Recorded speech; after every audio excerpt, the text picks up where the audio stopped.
I welcome you to this session of ISO 9001 2015. Today we are going to share sequence and interaction of processes. How we can graphically put the sequence and interaction of processes. And let us start with this. In the diagram, as you can see, the boundary which is shown by these lines, as I can show you here, they are the boundaries of the organization.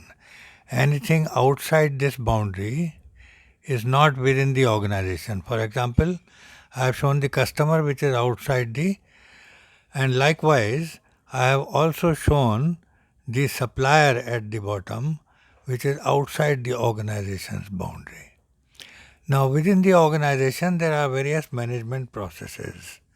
For example, there is HR, there is finance and accounts, there is purchase and marketing and project monitoring and design, then construction supervision, sales and customer care and after sales service and things like that. Now this particular diagram I am showing which is related to a construction industry, and that is why you can see the construction supervision. In case it's a production organization, then in place of construction supervision there will be the production department. So accordingly you will have to modify whatever activities are happening within your organization. Accordingly you will have to modify the diagram. Now here you can see the business development and marketing. As you can see here, business development and marketing, this is approaching the customer for orders. So they are giving the offer to the customer and getting the order from the customer. Now after the order is received by the marketing division, then this is being passed on to project planning, and project planning is raising the indents to the purchase department for the material requirements, and they are working out carrying out the project planning, and the material requirement is being raised to the indents are being raised to the purchase.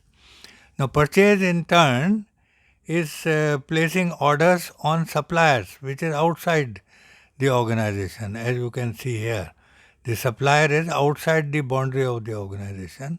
So supplier is receiving the order here and supplying material to the construction project execution group. So the project execution group is receiving the materials, inspecting the materials and taking it into stock and then subsequently using.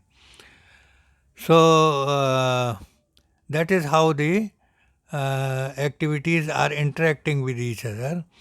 The marketing is getting the orders and then passing it on to the project planning group. Project planning group is raising the material indents, and they are going to the purchase and stores and they are placing the order on the outside party.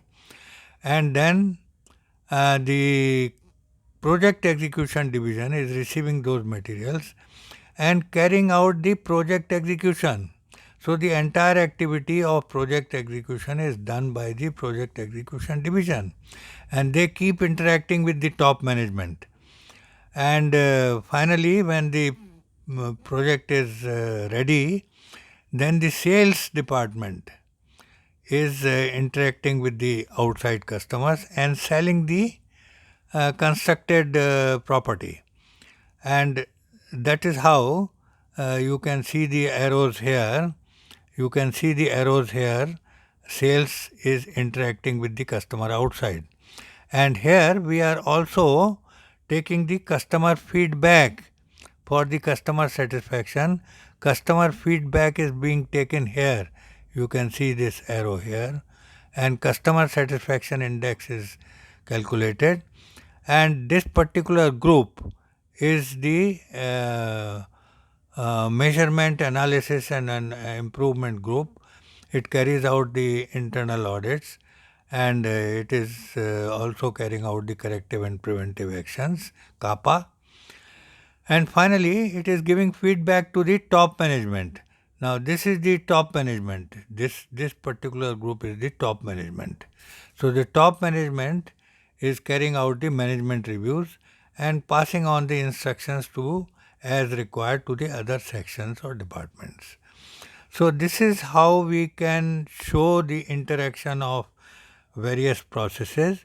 Now, it depends on what processes you have in place in your organization and what activity you are carrying out.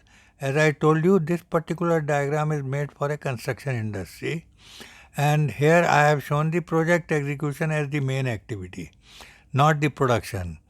So if you are giving service, then it will be service provision. Otherwise, if you are doing production, it will be in place of project execution, it will be production. And accordingly, the sequence and interaction of various processes shall be worked out.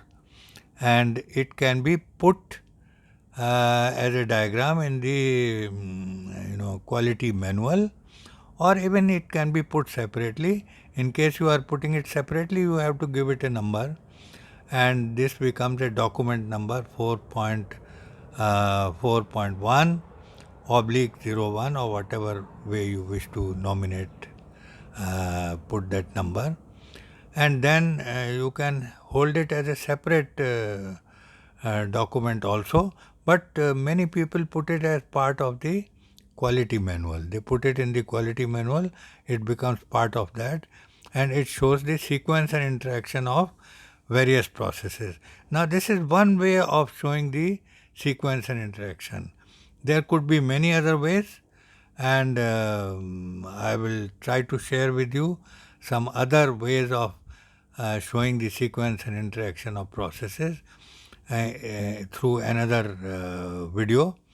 And please do subscribe to my channel and also press the bell icon so that the next video will reach you well in time. And if you are liking my videos, please give me a thumbs up and like the videos, and also share with your friends and colleagues. I'll be very happy if you do that. And thank you very much.